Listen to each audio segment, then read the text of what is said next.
오늘은 우리에게 하나님께서 주신 가장 소중한 선물, 우리의 자녀들을 생각하고 그 자녀들에게 사랑을 표현하는 어린이 주일입니다. 성경은 자녀는 하나님께서 우리에게 주신 기업이라고 말씀을 하십니다. 그리고 그 자식은 장사의 수중의 화살과 같아서 그것이 화살통에 가득한 자는 원수하고 성문에서 단판을 지을 때 부끄러움을 당하지 않을 것이다. 자식은 부모의 영광이고 힘이라는 뜻이죠. 그리고 자녀는 우리들의 인생의 뭐라 할까요? 결정체라고 할까요? 다시 말해서 우리가 하나님의 축복을 제대로 받았는지 못 받았는지를 가늠하게 되는 시금석이 되기도 합니다. 그게 어떠한 말씀인가 하면 우리가 잘 살고 하나님 앞에서 멋진 삶을 살다가 늙어져서 만약에 잘 못 된다면 우리의 인생이 온전한 인생이라고 볼 수는 없겠죠. 그런데 우리가 가진 축복이 자식에게까지 온전히 물려받아지면 우리가 넓은 삶을 살다가 좁아지는 게 아니라 그 넓은 삶이 이어져 가는 거잖아요. 그렇기 때문에 우리의 자녀들이 우리에게 있는 것은 참 복된 일이기도 하지만 그 자녀들에게 하나님의 복을 넘겨줌으로 우리의 인생의 축복이 완성이 된다는 겁니다. 그런 의미에서 우리 자녀는 정말 중요한 존재이기도 하고 우리 자신을 위해서도 정말 잘 가꾸고 다루어야 할 소중한 기업이라는 것이죠. 그런데 사실 오늘의 세상은 굉장히 많이 흔들거리는 세상입니다. 풍랑과 파도가 막 몰아치는 그런 바다에 우리 아이들이라고 하는 작은 조각배를 띄워놓은 것처럼 부모의 마음은 불안하기만 하죠. 유혹이 많은 환경, 그리고 가치관이 점점 세속화되어가는 세상 속에서 아이들은 학교를 다니고 직장을 다니고 사람을 만나야 하니까요. 사실 오늘 이 본문의 말씀은 공교롭게도 우리 어린이 주일이라서 자녀들에 관한 말씀을 증거해야 되는데 용케도 요 내용이 이렇게 잘 맞았어요. 요즘 우리가 살펴보고 있는 이 요셉이 사실 어린 나이지 않습니까? 어린 나이에 이집트라고 하는 그런 엄청난 곳으로 팔려가서 그곳에서 이 자식이 말입니다. 부모가 간섭을 한 것도 아니고 형제가 도와준 것도 아닌데 그 유혹과 막 거친 환경 속에서 정말 꼿꼿하게 서서 하나님의 축복을 받고야 말거든요. 우리의 자식이 이렇게 되기를 원한단 말입니다. 그래서 요셉은 어떻게 그런 삶을 살았는지 이것을 살펴보며 우리도 자식들을 어떻게 섬길 것인지 깨닫는 시간이 되기를 원하는 거죠. 은혜 받으시기를 축복합니다. 오늘 이 예배로 말미암아 여러분이 자녀를 섬기는 것이 달라지고 자녀들의 발걸음이 달라지는 역사가 나타나기를 주님의 이름으로 축원합니다. 귀한 아들이었죠. 아버지의 편애를 받았던 이 요셉, 흙구덩이 속에 던져졌다가 건져져서 노예상에게 팔려 이집트로 갑니다. 그곳에 오늘 본문의 말씀을 보니 보디발이라고 이름하는 친위대장, 애굽 사람 친위대장 보디발의 집에 팔렸다. 오늘날로 말하면 청와대 경호실장 정도 되는 거고요. 보디발 장군이 하는 일은 역모를 일으킨 사람들을 주로 잡아갖고 처단하는 일들을 했어요. 그래서 보디발의 또 하나의 별명이 사형 집행자라는 별명을 가지고 있습니다. 진짜 무서운 사람이죠. 그 사람 집에 종으로 팔려갔죠. 보디발 장군 입장에서 볼 때 어디서 근본도 없는 히브리 아이 하나가 집에 들어온 겁니다. 정말 미미한 존재였죠. 미미한 존재였고요. 반대로 요셉 입장에서 보면 입이 떡 벌어지는 그런 집에 갔는데요. 이 사람은 사실 말도 안 통했을 거 아닙니까? 17살에 팔려갔으니까 이집트 말을 몰랐을 것이고 말도 안 통하죠. 나이도 어리죠. 누가 상대나 해줬겠습니까? 그냥 황당한 상황이 너무 어린 나이에 세상에 던져지게 된 거죠. 원치도 않았는데. 그런데 사랑하는 성도 여러분, 요셉은 그런 상황에서 정말로 잘 적응했어요. 우리 자녀들을 군대에 보내놓고 부모님들은 어떤 마음 가지십니까? 아이고, 이 녀석 아침에 일어나는 것도 힘들고 부모 말 그렇게 잘 안 듣고 방 청소도 안 하고 이놈이 군대에 가서 잘 적응하겠나 걱정하는데요. 거의 다 잘 적응하죠. 그리고 멋진 남자가 되어서 돌아와서 한 3주 안에 다시 원위치로 돌아가긴 하지만 어쨌든 잘 적응합니다. 생각보다 잘 적응하죠. 그런데 요셉은 많은 사람의 우려보다 더 잘 적응했어요. 그곳에서 형통한 자가 되었습니다. 그런데 요셉이 그곳에서 형통한 자가 돼서 잘 나갈 수 있었던 비결이, 요셉이 뭐 여러 군데로 이렇게 옮기잖아요. 이 보디발 장군 집에서 감옥으로, 감옥에서 다시 총리의 자리까지, 그런 곳에서 항상 함께 따라다니는 말이 있습니다. 여호와께서 그와 함께 하심으로. 할렐루야. 여호와께서 여러분의 자녀와 함께 하심으로. 그러면 그 다음이 어떻게 됩니까? 어디에 있던지 형통하였더라. 분명히 세상을 원망하고 운명을 원망하고 자기가 섬겼던 하나님을 원망하고 못된 길로 들었을 수 있었던 어린 나이의 요셉이 오늘 본문 읽어보니 놀라운 일이 생기죠. 그 주인에게 은혜를 입었어요. 그를 가정의 총무로 삼았어요. 이제는 자기가 먹는 음식, 나 이거 먹을래 하는 것 빼고는 요셉 네 맘대로 해라, 모든 권한을 위임하고 위탁했습니다. 그때 요셉의 나이가 17은 아니고요. 이런저런 기록을 검토해 보면 30이 채 안 됐을 20대 후반이었을 걸로 추정들을 하고 있습니다.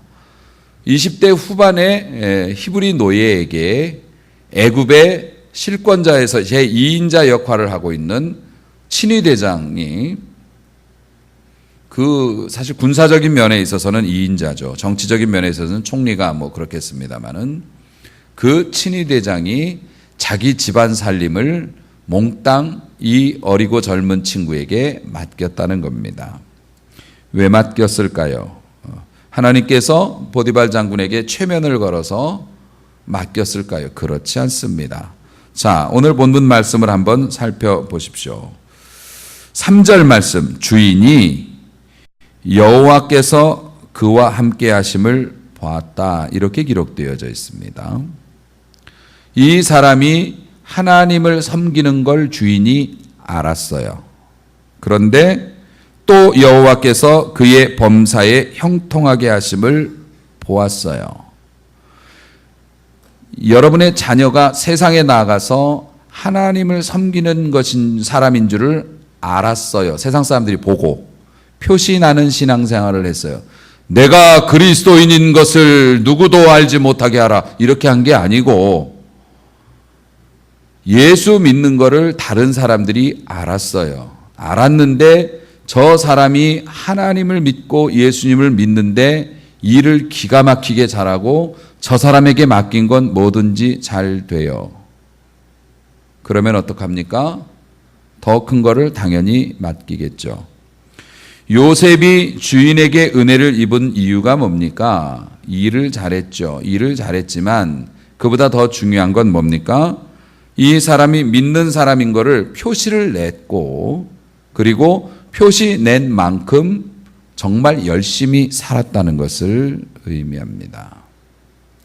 사실 가정총무가 되고 뭐 이런 데 있어서 전문 지식이 필요한 건 아니죠. 가장 중요한 건 뭡니까?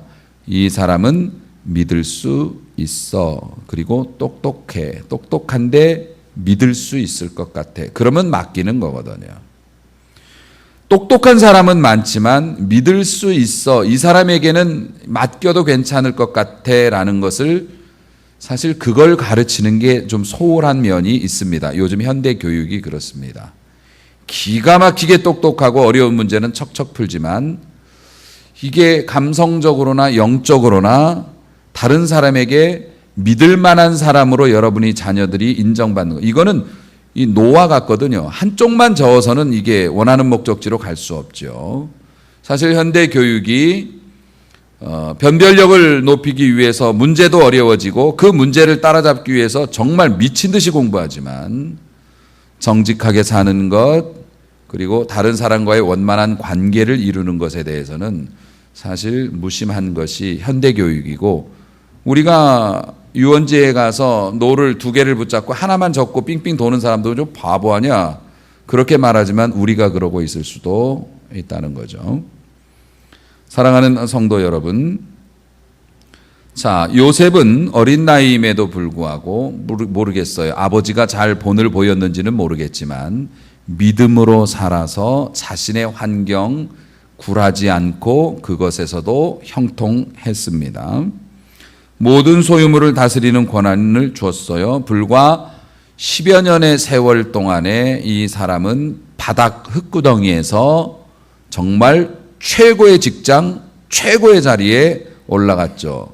가히 벼락출세라고 해도 과언이 아닐 정도입니다. 멋진 일이 시작이 된 겁니다. 그리고 나서요, 우리가 아는 유명한 사건이 스캔들이죠. 시작이 됩니다. 역경이 오면 누구나 힘들어합니다. 고난이 오면 누구나 힘들어합니다. 그런데 그 고난 속에서 믿음을 지키고 믿음으로 잘 견뎌내는 사람이 100명이라면 모든 일이 잘 되고 잘 풀렸을 때, 잘 나가고 있을 때 믿음을 지키는 사람은 1명이 채 되기 어렵다라는 이야기가 있습니다. 사랑하는 성도 여러분, 번영에 뒤따르는 유혹은 역경일 때 오는 유혹보다 훨씬 강력하고 특히 교활합니다. 곤고하고 힘들 때보다 잘 나갈 때 오는 유혹이 훨씬 더 세다고요. 그리고 기가 막히게 찾아온다고요. 여러분, 여러분의 아이들에게, 우리 자녀들에게 우리는 번영의 사람이 되라고 가르칩니다. 높은 곳으로 올라가라고 궁뎅이를 갖다가 이렇게 부모가 돈을 대줘가면서 아이들을 섬겨가면서 야단을 쳐가면서 아이들을 높은 곳으로 지가 못 올라가면 부모가 머리로 밀어서라도 올려주려고 애를 씁니다. 그런데요, 높은 곳으로 올리기만 하면 뭐합니까? 거기에는 낮은 곳에 있을 때보다 훨씬 강한 바람이 부는데 그 바람을 이기는 법은 소홀히 하는 거죠. 답답한 노릇입니다. 아이들 잘 나가는 직장인이 되고 판검사가 되고 의사가 돼요. 그런데 거기에 따르는 권한과 책임, 그런 자리에 있을 때 오는 은밀한 유혹들, 그 유혹들에 대해서 어떻게 대처할 것인지에 대해서는 우선 관심이 없고, 일단은 성적을 올리고 일단은 좋은 데로 가고 막 몰아붙입니다. 그리고 그곳에 가서 그런 바람을 맞으면 아이들은 어떻게 해야 될지 모르고, 그리고 높은 곳에서 떨어지죠. 이것은 사실 오늘날의 비극입니다. 또 하나의 비극적인 일이 있습니다. 우리가 마지막 6절 말씀 후반에 보면 요셉은 용모가 빼어나고 아름다웠더라, 이렇게 되어 있습니다. 잘생긴 것이 죄는 아니지만 잘생김으로 인해서 풍파를 겪는 일도 적지 않죠. 그런 의미에서 저도 그렇고 여러분도 그렇고 참 평안한 삶을 보장받을 수 있었던 것이 얼마나 감사한지 모르겠는데요. 성경에, 구약 성경에 나타나는 4대 얼짱이 있습니다. 여러분 그거 아십니까? 구약 성경에 나타나, 성경은 빈말을 하지 않아요. 그러니까 여기에 보면은 요셉은 용모가 빼어나고 아름다웠다. 이 남자한테 아름답다는 단어를 성경은 함부로 쓰지 않습니다. 성경은 그냥 항상 직구로 나가니까요. 그러니까 성경에서 아름답다라는 단어를 하사받은 4명의 얼짱이 있어요. 여러분들 그거 맞추시면 제가 여러분들 인정하겠습니다. 자, 일단 한 사람은 나왔죠. 요셉, 아름다운 사람이라고 인정받았습니다. 구약 성경의 4대 얼짱. 자, 하나는 요셉, 그 다음은요. 그렇습니다. 사울 임금. 사울 임금이 다른 사람보다 머리 하나가 더 컸고요. 그가 용모가 아름다워서 이스라엘 백성들이 사무엘의 신탁을 받아서 저 사람이 차기 이스라엘 대권 후보입니다. 그래서 이스라엘 사람들이 박수를 막 쳤다고. 이야, 저 정도는 돼야 우리 임금 되지. 그래요. 사울, 그 다음이요. 아름다웠다라는 말을 들었던 또 잘생긴 사람. 방금 나오셨는데 사울 뒤에 다윗도 얼굴이 붉고 그 용모가 아름다웠다. 이렇게 기록이 되어져 있어요. 마지막 한 사람. 좀 어렵습니다. 이 사람은 머리가 길었고요. 그 머리카락이 정말 탐스러웠는데 이 그놈의 머리카락 때문에 죽은 사람이에요. 삼손은 머리를 밀어서 잘못된 거고요. 머리카락이 길어서 이 사람이 도망가다가 머리카락이 나무에 걸려가지고 대롱대롱 매달려 있다가 죽었죠. 지금 말씀하셨는데 제가 못 들은 걸로 하겠습니다. 압살롬이라고 하는 다윗의 아들이죠. 다윗의 아들 압살롬이 용모가 아름다웠다고 했습니다. 그래서 그 잘난 모습으로 백성들의 인기를 사로잡았어요. 그리고 그것을 가지고 아버지를 치는 일에 썼죠. 근데 참 재미있군요. 구약 성경의 4대 얼짱인데요. 둘은 잘 되고 둘은 잘못됐네요. 그렇죠? 다윗하고 요셉은 잘 됐고요. 사울하고 이 압살롬은 뭐 잘못됐습니다. 어쨌든 얼굴이 잘생겼다고 해서 무조건 나쁜 길로 가는 것도 아니고 얼굴이 못생겼다고 해서 무조건 잘된 길로 가는 것도 아니고 뭐 그런 것 같습니다. 자, 어찌되었던 요셉은 용모가 빼어났기 때문에 거기다 능력 있는 젊은이여서 더 외풍을 많이 받았던 것 같습니다. 그 집에 성경만 돌직구를 날리는 게 아니라 그 집에 돌직구를 날리는 여자 하나가 있었습니다. 유명한 유혹이 시작이 됐죠. 그래서 그 보디발 장군의 부인이 긴 얘기하지 않습니다. 그 후에 그의 주인의 아내가 요셉에게 눈짓하다가 동침하기를 청했습니다. 뭐 돌려 말하지 않습니다. 원래 유혹이라는 게 그렇게 오거든요. 시험이라는 게 그렇게 오거든요. 뻔뻔스럽게 부끄러움도 느끼지 않고 공격적으로 옵니다. 대개 사람들은 만약에 여러분이 이런 유혹을 받았다 하면 어떤 기분일까요? 하나는 우선 놀라죠. 놀랍니다. 그리고 두 번째는요. 내가 그렇게 잘생겼나? 하고 살짝 기분이 좋습니다. 보통 일반 사람들은 똑같죠. 이제 그 다음이 문제죠. 그 다음이 어떻게 할 것인지. 요셉은 어떻게 했냐면은 오늘 본문을 보니까 8절 요셉이 거절했습니다. 사랑하는 성도 여러분, 다짜고짜 거절했습니다. 물론 그 뒤에 이유를 대긴 했지만 제가 말씀드리는 건 요셉의 이런 신앙적이고 합리적인 이유 말고요. 그 전에 더 중요하게 그리고 여러분과 여러분의 자녀들이 꼭 가졌으면 하는 그런 덕목이죠. 그냥 거절입니다. 무조건 거절입니다. 아니라고 말할 수 있어야 합니다. 요셉은 제대로 했습니다. 그런데 여러분, 그가 거절했다는 게 당연히 여겨지시죠. 왜요? 요셉이니까. 위대한 믿음의 사람 요셉이니까. 천만의 말씀. 이 사람 아직 위대한 믿음의 사람 아닐 때였습니다. 이 사람은 20대 후반에 피 끓는 청년이었고 오랜 동안 아버지의 품을 떠나 가족들의 품을 떠나 타국에서 고생한 외로운 사람이었습니다. 그리고 더 중요한 건 성공을 맛본 사람이었기 때문에 그 성공을 맛보면 그 다음엔 어떻게 해요? 뺏기고 싶지 않죠. 내가 어떻게 이 자리까지 올라왔는데 주인의 부인이 나에게 이런 제안을 했을 때 이걸 거절하면 어떻게 된다는 걸 알죠. 그 여자가 좋아서라기보다는 자기가 누리고 있던 것을 계속 누리고 싶어서 거절할 수 없게 되죠. 지금 요셉은 어떤 사람이요? 우리가 알고 있는 완성된 신앙의 사람이 아닙니다. 지금 요셉은 앞날이 어떻게 될지 모르는, 그런데 간신히 좋은 자리에 올라와서 이 자리 뺏기고 싶지 않은 젊은이일 뿐입니다. 그리고 육신의 피가 끓어오르는 젊은 나이에 외로운 남자였죠. 그럼에도 불구하고 그곳을 거절하고 빠져나오는데 그럴 수 있죠. 여러분들도 당연히 그러실 겁니다. 그런데 여러분, 만약에 여러분이 요셉 같은 상황이었으면 그렇게 거절할 수 있죠. 그렇게 거절하고 그 자리를 빠져나옵니다. 그 다음에 어떤 생각합니까? 다행이다. 내가 이겨냈고 거절했다. 이제 이런 일 생기지 않겠지. 천만의 말씀. 그의 거절은 불에다가 기름을 붓는 꼴이 됐습니다. 원래 나쁜 제안을 했던 사람이 거절당하면 회개합니까? 아니죠. 이놈 봐라. 이게 뭐가 부족했나? 더 강력한 것을 준비하고 요구를 하게 됩니다.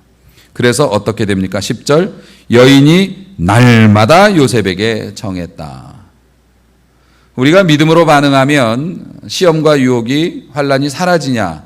아니죠. 믿음으로 반응하면 더 덤비는 경향이 있습니다. 더 덤비는 경향이 있어요. 아예 작심을 하고 덤비기도 합니다. 사랑하는 성도 여러분, 나중에는 이 유혹이 정도를 넘어서서 전에는 말로 하다가 이제는 요셉을 몸으로 붙잡는 일이 생깁니다. 얼마나 세게 붙잡았든지 요셉이 도망을 가다가 그 옷을 뺏겼을 정도니까요. 옷이 벗겨질 정도로 그렇게 세게 붙잡았어요. 여기에서 우리는 요셉의 생애를 통해서 얻는 굉장히 중요한 교훈과 진리 하나를 얻습니다. 여러분이 평생 써먹고 그리고 자식들에게도 가르쳐 줄 만한 진리죠. 굳건한 성경적인 지침입니다. 죄의 유혹에 대해서 어떤 유혹이든지 마찬가지입니다. 하나님을 부인하고 혹은 하나님의 마음을 아프시게 할 만한 나에게 유익이 되지만 분명히 신앙적이지 않은 여러 형태의 유혹, 그것은 작은 반지같이 작은 것에서부터 자동차처럼 큰 것이 될 수도 있고요. 반짝반짝 빛나는 것이 될 수도 있고요. 아니면 오래 묵은 것처럼 보이는 다양한 유혹들이, 도전들이 오죠. 그런 것들이 올 때 우리는 어떻게 대응하는가? 요셉이 제대로 보여줬습니다. 도망을 쳐야 됩니다. 그 자리에서 잠깐 내가 생각 좀 해보고요. 기도 좀 해보고요. 아닙니다. 그냥 바로 도망가라고, 성경은 도망가라고 말씀하고 있습니다. 우리가 이전에 그 발람과 발락의 이야기를 알고 있습니다. 발락이라고 하는 못난 왕이 이스라엘을 저주하는 목적으로 발람이라고 하는 거짓 선지자를 요청하죠. 근데 거짓이라도 완전 거짓은 아니었고요. 이 사람도 뭘 좀 아는 사람이어서 하나님의 경고를 받고 그 사람들을 거절합니다. 그런데 이 사람은 요셉같이 거절을 하지 못했어요. 그 사람들을 떠나버려서 아예 보지를 말았어야 되는데 분명히 하나님께서 가지 말라고 그래서 나는 못 갑니다. 당신들이 뭐라고 해도 난 못 가요. 그러니까 이 사람들이 죄송합니다. 그리고 돌아갔지만 그 다음엔요. 더 많은 사람과 더 많은 재물을 가지고 왔어요. 여러분 명심하십시오. 여러분이 믿음으로 결단하고 세상적으로 사는 것을 거절하면 세상은 물러나지 않습니다. 더 큰 것으로 유혹을 합니다. 그랬을 때 어떡합니까? 피해야 하는데 이 발람은 피하지 못했어요. 그리고 어떻게 해요? 일단 오늘 안 되지만 오늘 밤 여기서 주무시면서 내가 기도 좀 해볼 테니까. 뭔 기도야 그게. 혼자 기와 집을 지었다 부쉈다 이 돈 가지면 뭘 할까? 이런 생각을 하고 그 다음날 따라갑니다. 결국 그것으로 말미암아서 그는 분명한 암시를 받았지만 그것에 대해서 도망치지 못함으로 그것의 노예가 됐고 결국 그것에 발목 잡혀 나중에 비참한 죽음을 당하게 되고 큰 죄를 짓게 되죠. 성경이 우리에게 제시하는 명령입니다. 그것에 대해서 토론할 생각도 말고 그것에 대해서 고민하지도 말고 그것을 붙잡고 기도하지도 마라. 기도할 게 뭐 있어요? 누가 그러라고요? 이것을 이길 힘을 달라고요? 누가 싸워서 이기랬습니까? 도망가라고 했지. 즉시 도망쳐라. 그 자리를 떠나라. 그것을 여러분들이 배우실 뿐만 아니라 여러분의 자녀들에게 꼭 물려주시라는 겁니다.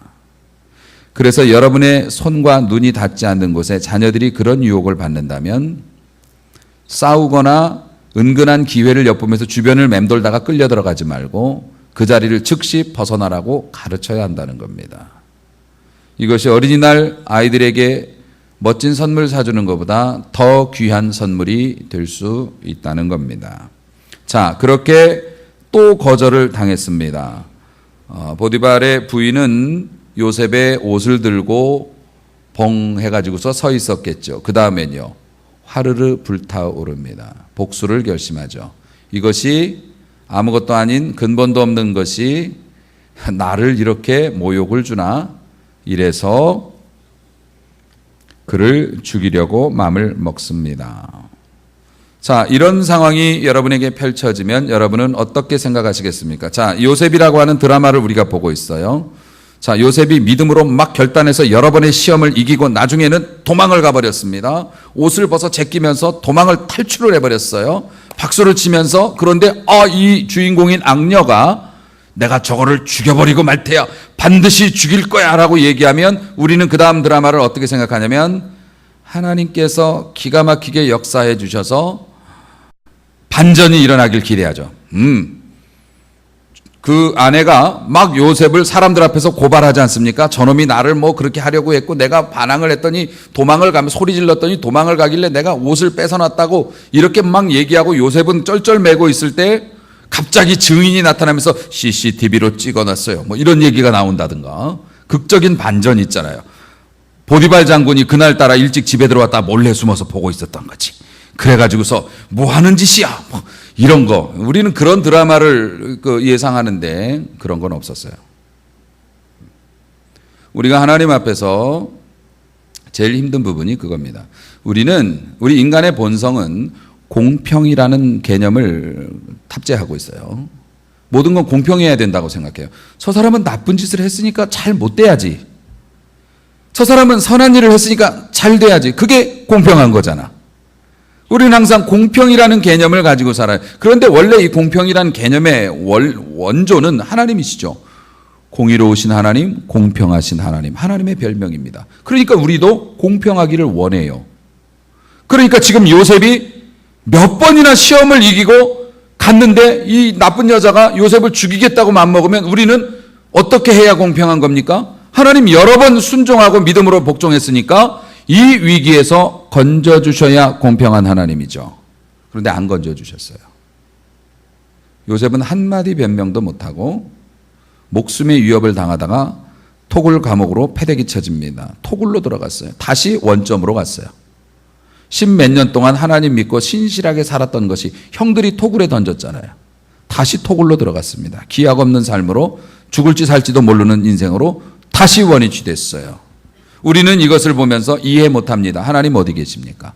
내가 이렇게 믿음으로 살았는데 다시 옛날로 돌아갔습니다. 하나님, 공평하신 하나님은 맞습니다. 그런데 우리가 공평을 요구하지만 우리의 결정적인 단점은 뭐냐면 시야가 짧다는 겁니다. 하나님은 더 멀리 내다보셔서 수평을 맞추고 계신 거고 우리는 우리의 경험과 우리의 상식선에서 그 공평을 요구한 겁니다. 사실 요셉이 몇 년 후에는 애굽의 총리가 되잖아요. 그때가 되었을 때는 이렇게 억울하게 당한 것 때문에 감옥에 가고 그 감옥에서 떡 맡은 관원장, 술 맡은 관원장 만나고 해몽을 해주고 그것이 바로에게까지 이런 스토리는 우리가 모르지 않습니까? 하나님은 그래서 말씀하십니다. 내 생각은 너희 생각과 다르고 내 길은 너희 길과 다르다라고 말씀하시죠. 결국 우리의 짧은 시야로 볼 때는 지극히 불공평해 보이는 이런 상황 앞에서 그래서 하나님의 시간 카이로스와 우리의 시간 크로노스가 맞지 않아서 이해가 되어지지 않는 환경, 그것을 연결하는 것은 뭡니까? 믿음입니다. 그 믿음이 있지 않으면 견딜 수가 없죠. 간신히 올라갔는데 다시 파렴치한 사람이 되어서 감옥으로 떨어졌습니다. 그런데 감옥으로 떨어졌는데 그곳에서도 요셉이 믿음을 잃지 않았대요. 성경에는 그렇게 나와 있지 않습니다. 그곳에서도 기도하고 하나님을 섬기는 사람으로 살았어요. 성경이 그것을 말하고 있지는 않지만 제가 그걸 어떻게 아냐면 오늘 39장을 쭉 보시면 요셉이 매 주인이 그를 잡아서 옥에 가두었죠. 요셉이 옥에 갇혔는데요. 여호와께서 요셉과 함께 하시고 이렇게 되어 있습니다. 그가 거기에 가서 감옥문에 머리를 짓짓고 자살을 시도하고 고래고래 소리를 지르고 이제는 하나님이고 뭐고 없다 그랬으면 하나님이 그와 함께 하사라는 말이 나올 수가 없죠. 그는 하나님의 은혜 앞에 엎드렸던 것 같습니다. 그리고 하나님의 은혜가 그의 삶을 덮었습니다. 그의 상처를 덮어주셨습니다. 그래서 그는 감옥에서조차 형통한 자가 되었습니다. 여러분의 자녀들이 또 여러분들이 감옥에서도 형통하고 높은 곳에서도 잘 되고 애굽의 총리를 맡겨놔도 너끈하게 일을 감당하고 어려운 일 당해도 흔들리지 않는 어디에서나 하나님이 함께 하시는 사람이 될 수 있기를 주님의 이름으로 축원합니다. 우리가 물려줄 가장 큰 유산이라는 거죠. 사실 또 하나, 우리가 하나님을 공평하지 못하다라고 생각하지만 하나님이 역사하셨던 일들이 있지요. 다시 말합니다. 보디발 장군이 누굽니까? 애굽에서 사람 죽이는 일로는 유명한 사람입니다. 당시에는 인명을 그렇게 중시하지 않았습니다. 보디발 장군이 요셉의 그런 이야기, 스토리를 보고를 받고 대단히 노했습니다.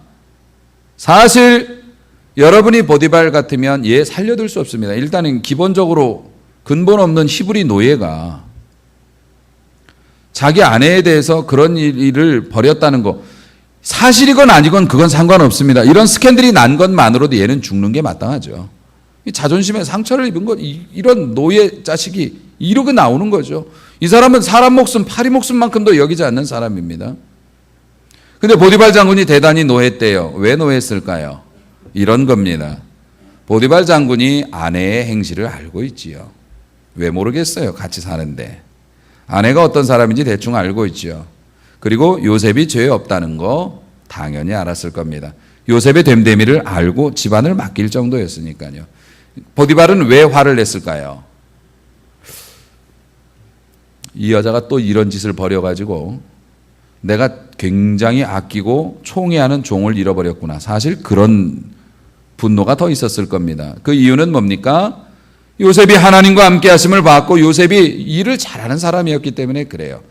그랬기 때문에 10번, 100번 죄가 없어도 죽을 판이었던 이런 상황에서 그는 죽지 않고 감옥으로 내려갈 수 있었던 거죠. 하나님이 도우셨기 때문입니다. 여러분, 옥 속에서도 하나님이 함께 하심으로 그 옥에서 은혜를 입게 하사 오늘 본문을 보니 어떻게 됩니까? 간수장에게 은혜 받게 하셔서요. 간수장이 옥중의 죄수를 다 요셉의 손에 맡기고 감옥에서 하는 행정적인 일들을 다 요셉에게 맡겼습니다. 요셉이 감옥을 관리하는 죄수가 되었습니다. 사랑하는 성도 여러분, 우리의 자녀들이 그런 사람이 되었으면 좋겠어요. 어디에서든지 간에 인정받는 사람이요. 그런데 중요한 건 뭡니까? 하나님이 함께 하시지 않으면 진심이 통하지 않는다는 겁니다.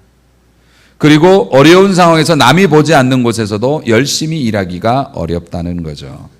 그렇다면 형통의 삶을 기대할 수는 없습니다. 자, 사랑하는 성도 여러분, 감옥에서조차 형통한 사람. 우리의 자녀들이 마냥 좋은 길로만 갈 거라고 생각하십니까? 여러분들이 멋지고 좋은 자전거를 마련해서 남들보다 가벼운 자전거 마련하느라고 학원비 많이 들었고 남들보다 빨리 공기저항이 적은 자전거에 태우느라고 여러분들이 수없이 많은 날들을 고생했습니다. 그래서 자전거 태워 내보내면 자전거 타다가 안 넘어지는 사람이 어디 있어?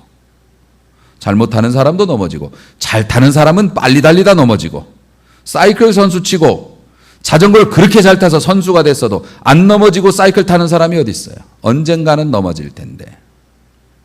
언젠가는 여러분의 자녀들이 긴장한 모습을 가지고 많은 사람들 앞에서 인생의 피아노를 연주할 날이 올 텐데 연주가 시작되면 되물릴 수도 없고 책임져야 하는데 틀릴 수 있잖아요.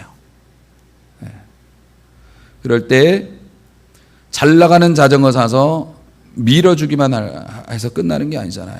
얘들이 출발하면 이제는 자기가 타야 되는데 넘어지면 어떡할 겁니까? 틀리면 어떡할 겁니까? 아니면은 조율이 안 된 피아노를 가지고 연주하면 치는 것마다 다 다른 소리가 난다면 어떡하시겠습니까? 중요한 것은 유명한 이야기 오랜만에 한 번 더 여러분에게 전하죠. 아기가 태어나서 3년보다 엄마 뱃속에서 10달이 더 중요하고 엄마 뱃속에서 10달보다 엄마 아빠의 하룻밤이 더 중요하다고. 그 이야기가 무엇을 의미합니까? 자녀도 말입니다. 다 자라놓은 다음에 잡기는 너무 어렵다는 거죠. 자녀가 우리의 가정에 생기기 전에 기도로 준비하고 이런 자녀 내게 주소서 이렇게 키우겠나이다. 기도로 준비하고 자녀를 맞아들이고 그 자녀가 태어나기 전에 뱃속에 있을 때 신앙생활 열심히 하고 찬양 많이 듣고 하나님의 말씀 많이 듣고, 이것이 태어나서 치고 패고 교회 끌고 다니는 것보다 더 중요한 것이고, 자녀들이 무언가를 시작하기 전에 그 전에 준비하는 것이 더 중요하다는 것을 의미하지 않습니까? 우리는 자녀를 위해서 무슨 선물을 준비했습니까? 오늘 어린이날이라고 뭘 준비하셨고 선물 하나로 오늘 하루를 때우시렵니까? 진짜 선물 어떠십니까? 하나님의 뜻대로 살아가는 법을 가르치는 것. 어떻게 가르치시겠습니까? 교육 방법은 다른 거 다 필요 없습니다. 우리가 먼저 그렇게 살아 보이는 것입니다. 자녀는 부모를 복사하고 있거든요. 심지어 나쁜 모습도 복사합니다. 우리 부모가 나에게 그렇게 한 거 정말 싫어. 그러지만 커서 자기도 그러고 삽니다. 그렇기 때문에 우리가 먼저 세상의 크고 작은 유혹 앞에서 그것을 처리하는 방법을 자식들에게 보여주고, 그리고 자식들에게 가르칩니다. 불이 나면 어떻게 해라? 물에 들어갈 때는 어떻게 해라? 가르치는 것처럼 너에게 하나님이 기뻐하시지 않는 일을 요구하는 친구들이나 이런 상황이 있을 때는 너는 어떻게 해라? 그대로 빠져나와라. 뒤돌아보지 말고 뛰어라. 여러분, 이것을 선물로 주시면 어떻겠습니까? 어린이날 장난감은 잠깐 갖고 놀다 고장나고 잊혀지지만 그렇게 심어놓은 하나님의 말씀을 따르는 비결은 평생 그들과 함께 가면서 넘어졌을 때 딛고 일어날 수 있는 발판이 되어지고요, 높은 곳에 올라갔을 때 떨어지지 아니하는 견고한 고리가 되어줄 것입니다. 진정으로 자식을 사랑한다면 우리가 그렇게 하나님을 대하는 아름다운 태도를 가르치고 우리가 본을 보이는 것이 마땅하지 않겠습니까? 사랑하는 성도 여러분, 인생의 중요한 일들을 시작하기 전에 믿음과 진리를 아는 자녀로 조율되어지기를 원하고 그 책임을 여러분이 감당할 수 있기를 원합니다. 그렇게 살아 우리들의 인생이 자녀를 통해서 완성이 되어지고 멋지게 세워지는 놀라운 은혜가 여러분과 여러분의 가문에 흐르시기를 주님의 이름으로 축원합니다.